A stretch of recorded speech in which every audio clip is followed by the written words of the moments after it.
AQ A-Level Chemistry 2019 Paper 1, Question 1. So, Figure 1 shows an incomplete Born-Haber cycle formation of cesium iodide. Diagram is not to scale. Figure 1, complete the Born-Haber cycle.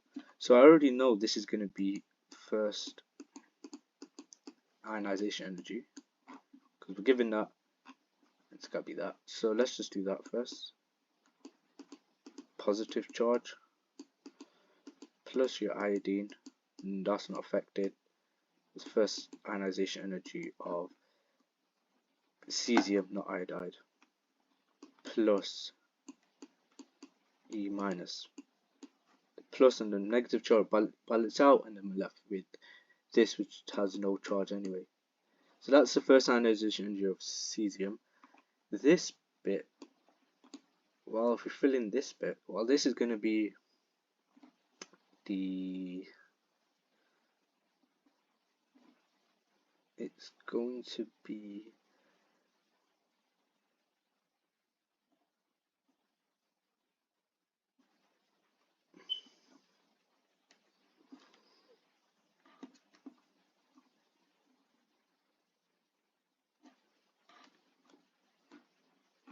it's going to be CS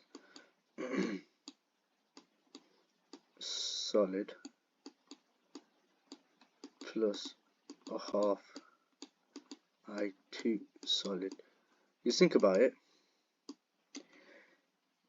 We've obviously atomized cesium because we've gone from a gas, so this must be a solid, and therefore this is going to remain the same.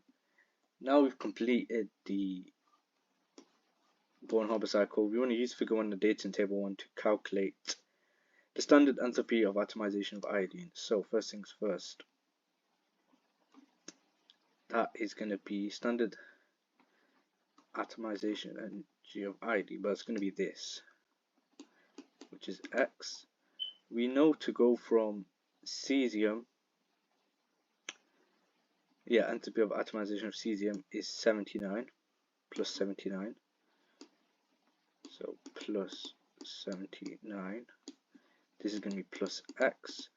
We also know the first ionization energy of cesium is plus 376.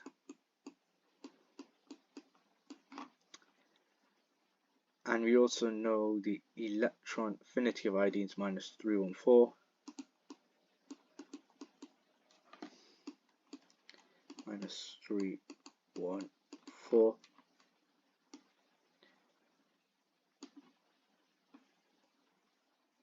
And we also know enthalpy of lattice formation of cesium iodide. So what we can now do is construct an equation. We've got X plus the 79 plus 376 plus minus 314 is equal to 585, which is going to be positive minus 337, and therefore X is going to be, which is standard enthalpy of atomization of iodine.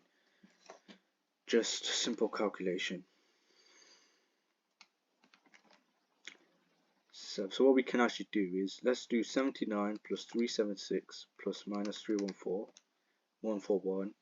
So we've got X plus 141, 585 minus 337, 248, 248 minus 141, 107.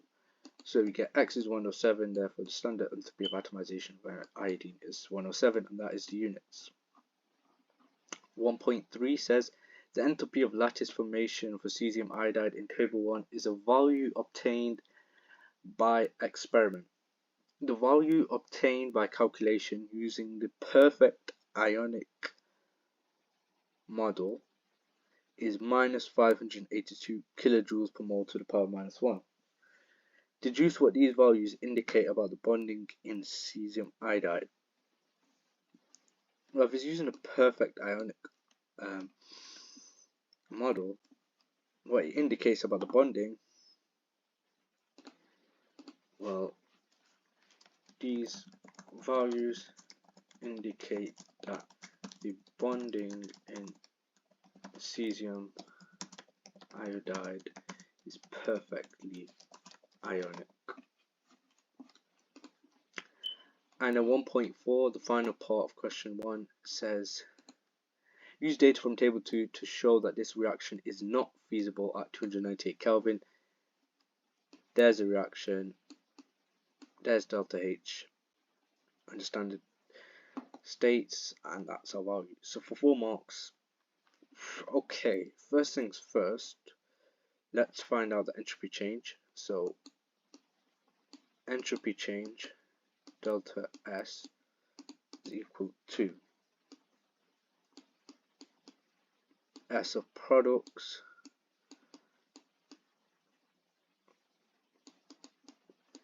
minus reactants. Now you might think this is just a waste of time writing down the full equation, but sometimes the mark scheme wants you to show the equation and then the substitution. But also it just makes it like easier. It makes it harder to make any mistakes because you've got it all here, and then when you review the questions 5 minutes, when you've got 5 minutes left in the exam, you can review the questions and be like, yeah, you're confident that you got it correct because you've got all the working out clearly shown and you can review it. So delta S entropy change is going to be our products minus reactants. So what are we producing here? We're producing CS, which is this 82.8, so it's going to be 82.8, I don't know what's going on, 82.8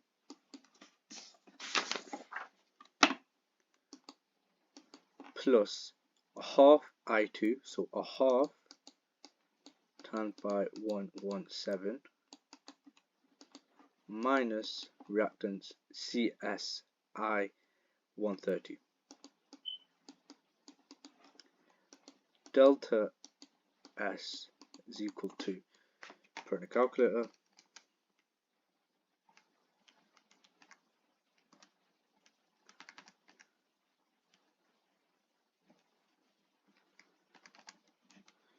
we get 11.3.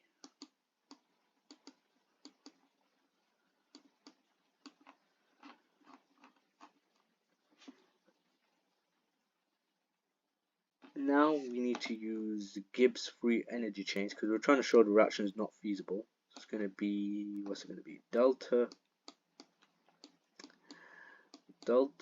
G. I think it's called delta. I'm not sure, but yeah, it's just like that. Minus T of S. So to find G, Gibbs free energy change is going to be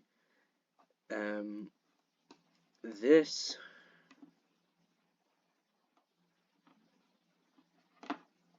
three 7 minus temperature in Kelvin 298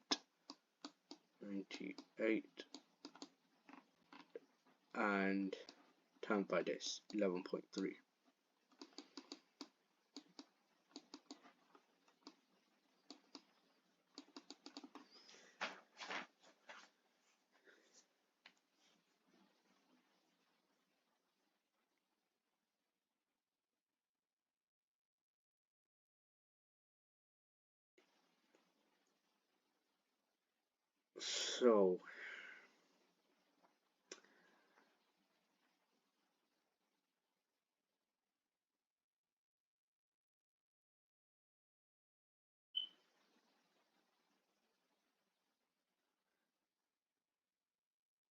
So we should get 337 minus 298 times by 11.3. We should get 334,000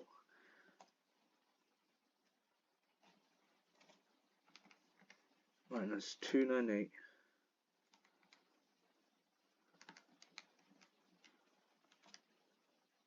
Oh yeah, and you do need to, it's a trick, it's a bit of a trick. you need to times this by 10 to the power minus 3. You divide by 1000, because if you think about it, delta S entropy change units is joules K to the power minus 1 mole to the power minus 1. And we've got delta H as kilojoule per mole to the power minus 1. So we're going to want the whole thing to be kilojoule per mole to the power minus 1. So it's going to be delta G Gibbs free energy change equals 337 minus 298 bracket 11.3 divided by 1000, or times by 10 to the power minus 3. And we should get 337 minus 298 times 11.3 times 10 to the power minus 3, 334 kilojoules per mole to the power minus 1, and the positive.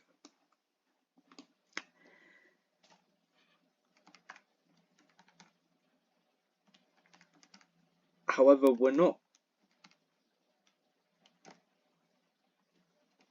done, because it said, actually no, yeah, to show this reaction not feasible at 290 Kelvin. Well, as Gibbs free energy changes greater than zero,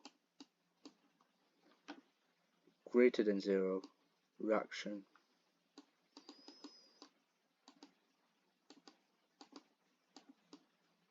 not